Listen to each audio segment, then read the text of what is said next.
America का इतिहास करीब 15,000 ईसा पूर्व का माना जाता है।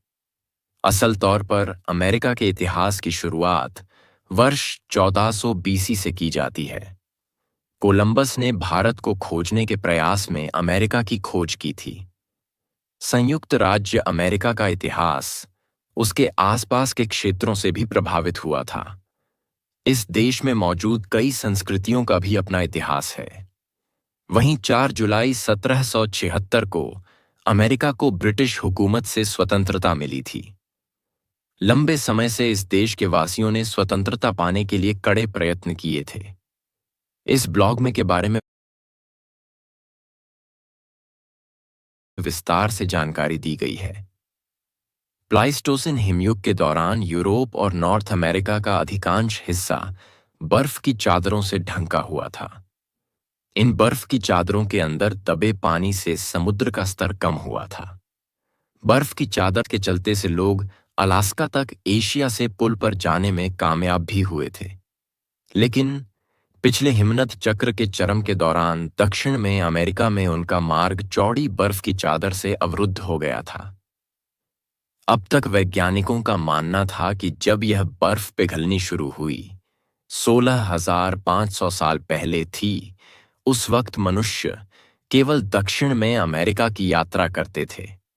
लेकिन शोधकर्ताओं ने कुछ समय पहले मनुष्यों के पैरों के निशान का पता लगाया है, जिससे संकेत मिलता है कि इंसानों ने हजारों साल पहले उत्तरी अमेरिका महाद्वीप पर कदम रखा था। यूनिवर्सिटी ऑफ ऑक्सफोर्ड की जुलाई 2020 में यह कहा गया है कि अमेरिका में कुछ लोग नाव के सहारे बाहर से आए थे। यह खोज अमेरिका में अन्य पुरातात्विक स्थलों के बारे में अटकलों को फिर से बल दे सकती है। उनमें से एक मेक्सिको में चिकिहुइते गुफा है।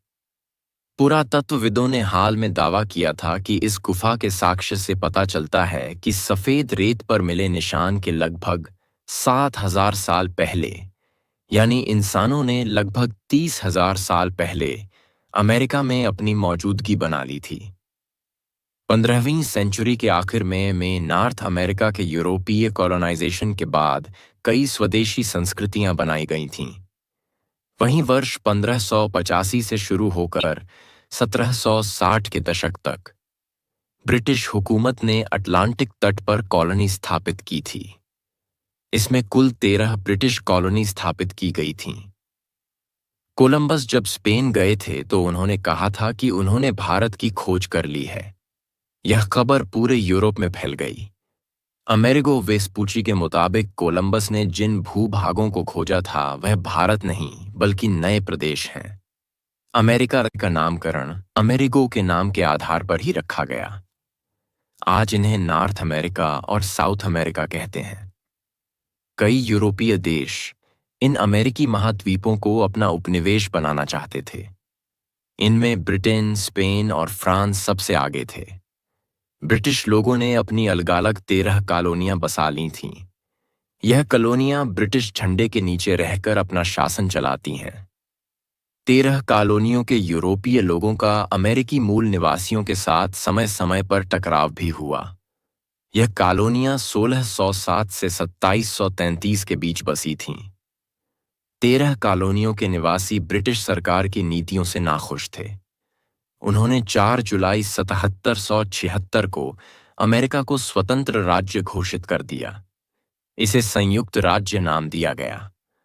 लंबे युद्ध के बाद फ्रांस और इंग्लैंड की सरकार द्वारा इन 13 कॉलोनियों को एक अलग देश की मान्यता दी गई। इस तरह आज के सबसे शक्तिशाली राष्ट्र संयुक्त राज्य अमेरिका का जन्म हुआ। संयुक्त राज्य अमेरिका का संविधान 1888 ईस्वी में लागू हुआ और जॉर्ज वॉशिंगटन इसके पहले राष्ट्रपति बने था। पहली स्थायी इंग्लिश सेटलमेंट जेम्सटाउन की स्थापना 1607 में हुई थी। स्वतंत्रता की घोषणा पर 4 जुलाई 1776 को हस्ताक्षर किए गए थे। संयुक्त राज्य अमेरिका का संविधान 1887 में लिखा गया था। राष्ट्रपति थॉमस जेफरसन ने 1803 में फ्रांस से लुइसियाना क्षेत्र खरीदा था। 1961 से 1965 तक गृह युद्ध लड़ा गया था। Sam Adams Sons of Liberty के सदस्य थे, जिन्होंने अमेरिकी स्वतंत्रता के लिए जनता का समर्थन बढ़ाने के लिए समितियों ने एफ कॉरेस्पॉन्डेंस की शुरुआत की थी। बेन फ्रैंकलिन एक आविष्कारक, राजनेता, राजनयिक, स्वतंत्रता की घोषणा के हस्ताक्षरकर्ता और संवैधानिक सम्मेलन के प्रतिनिधि थे। किंग जॉर्ज तीसरे इंग्लैंड के राजा थे, जिन्होंने कॉलोनियल लेजिस्लेशंस को भंग कर दिया, कॉलोनाइजर्स पर कर लगाया और ऑलिव शाखा याचिका को अस्वीकार कर दिया, जिससे उपनिवेशों के साथ अंतिम संबंध टूट गया। थॉमस जेफरसन ने स्वतंत्रता की घोषणा लिखी, संयुक्त राज्य अमेरिका के तीसरे राष्ट्रपति बने और लुइसियाना क्षेत्र खरीदा, जिससे संयुक्त राज्य अमेरिका का आकार 2 गुना हो गया।